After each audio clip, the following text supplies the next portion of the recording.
Aku mau cerita soal satu tokoh yang ceritanya nggak pernah benar-benar tamat. Namanya sering muncul, tapi selalu bikin kontroversi. Di buku sejarah, kisahnya pendek, tapi di cerita rakyat kisahnya panjang dan gelap. Tokoh ini namanya Syekh Siti Jenar.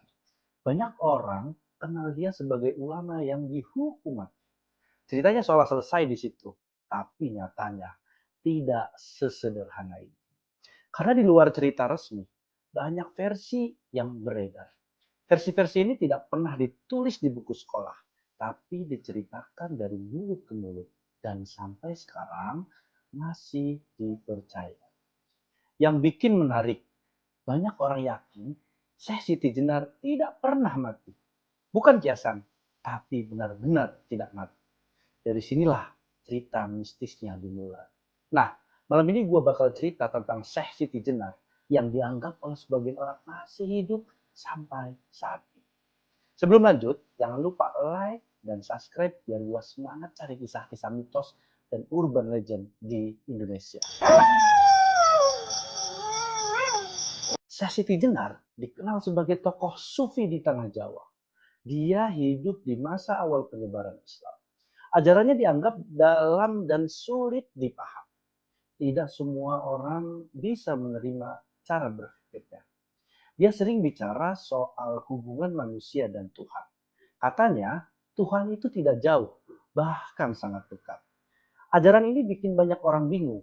Sebagian wali menganggap ajaran ini berbahaya. Bukan karena salah, tapi karena bisa disalahpahami oleh orang awam. Dan kalau salah paham, dampaknya bisa besar. Dari sini, konflik mulai muncul. Siti Jenar dianggap mengganggu tatanan dan akhirnya menurut cerita resmi dia harus diadili. Cerita ini yang paling sering kita dengar. Dalam versi sejarah, Siti Jenar dihukum mati. Ada yang bilang dipenggal, ada yang bilang juga dihukum dengan cara lain. Tapi tidak ada satu versi yang benar-benar sama. Masalahnya, tidak ada makam yang pasti.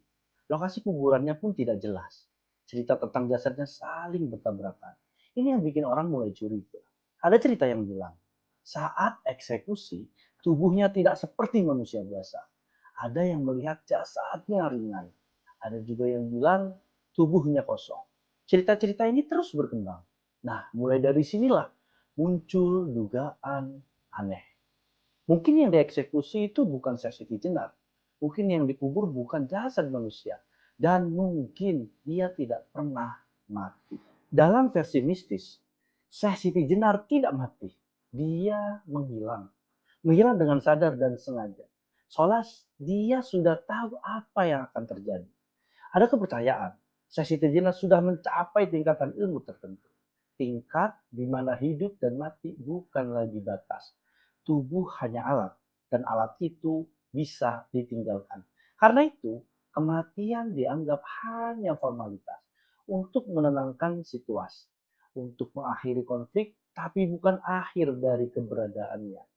Orang-orang yang percaya versi ini yakin Siti Jenar memilih jalan sunyi. Tidak tampil sebagai tokoh, tidak mengajar terang-terangan, tapi tetap ada. Nah, sampai sekarang banyak cerita soal kemunculan orang misterius. Biasanya orang tua sederhana dengan pakaian yang biasa saja, tapi ucapannya dalam. Orang ini kadang muncul di pengajian kecil, kadang di desa terpencil. Mengajar sebentar, lalu pergi.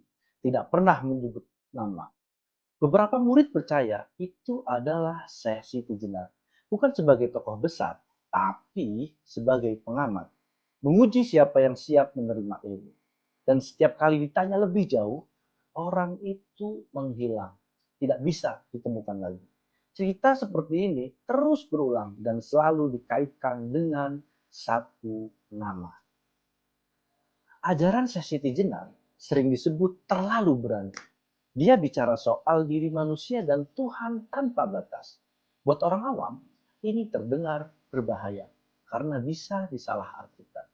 Para wali waktu itu bukan tidak paham ilmunya, tapi mereka paham dampaknya. Kalau ajaran ini disebar bebas, bisa bikin kekacauan. Orang bisa merasa tidak perlu aturan. Makanya, ajaran ini dianggap belum waktunya. Terlalu cepat untuk masyarakat saat itu. Bukan salah ilmunya, tapi salah zamannya. Ini yang sering dilupakan orang. Dari sinilah muncul kesepakatan diam-diam. Ilmu ini tidak dimusnahkan, tapi juga tidak disebarluaskan. Harus disimpan dengan rapat. Walaupun Siti Jenar menghilang, ajarannya tidak putus. Ada cerita tentang murid-murid rahasia. Mereka tidak dikenal sebagai tokoh besar. Hidupnya sederhana dan tertutup. Murid-murid ini dipercaya hanya menerima sebagian ilmu, tidak semuanya. Karena tidak semua orang kuat menanggungnya. Ilmu ini berat secara batin. Konon, murid-murid ini punya ciri yang sama. Mereka tidak suka tampil, tidak mengejar pengaruh, dan tidak mengaku sebagai penerus. Kalau ada yang mengaku-ngaku, biasanya dianggap palsu. Karena ciri murid dari Syekh Siti Jenar ini justru menghindari sorotan. Semakin diam, semakin dipercaya. Banyak orang bertanya, kenapa harus ada cerita eksekusi? Kenapa tidak sekedar dibiarkan? Jawabannya ada di situasi zaman pada saat itu. Islam di Jawa masih sangat muda. Stabilitas lebih penting daripada kebenaran filsafat. Masyarakat butuh aturan jelas, bukan konsep yang bisa ditafsir bebas. Kalau tidak, kekacauan bisa terjadi. Cerita kematian Syekh Siti Jenar dianggap solusi paling aman. Masyarakat menjadi tenang. Konflik selesai. Ajaran ekstrim berhenti di permukaan. Tapi di balik itu ilmunya tetap disimpan, tidak dihancurkan. Hanya dipindahkan ke jalur sunyi, jalur yang tidak semua orang tahu. Masih ada yang yakin Syekh Siti Jenar masih hidup.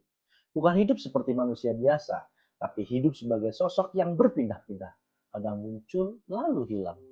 Cerita ini sering muncul di desa-desa tua tentang orang asing yang ucapannya dalam, tapi tidak mau dikenal dan tidak mau diikuti banyak orang.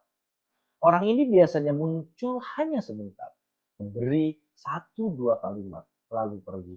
Seolah hanya ingin mengingatkan, bukan mengajar. Bagi yang percaya, ini tanda Syekh Siti Jenar masih ada.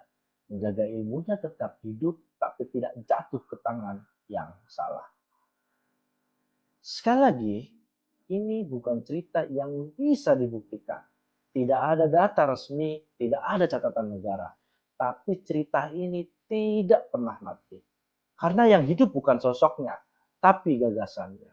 Dan gagasan seperti ini tidak bisa dibunuh. Bisa ditekan, tapi tidak bisa dihapus.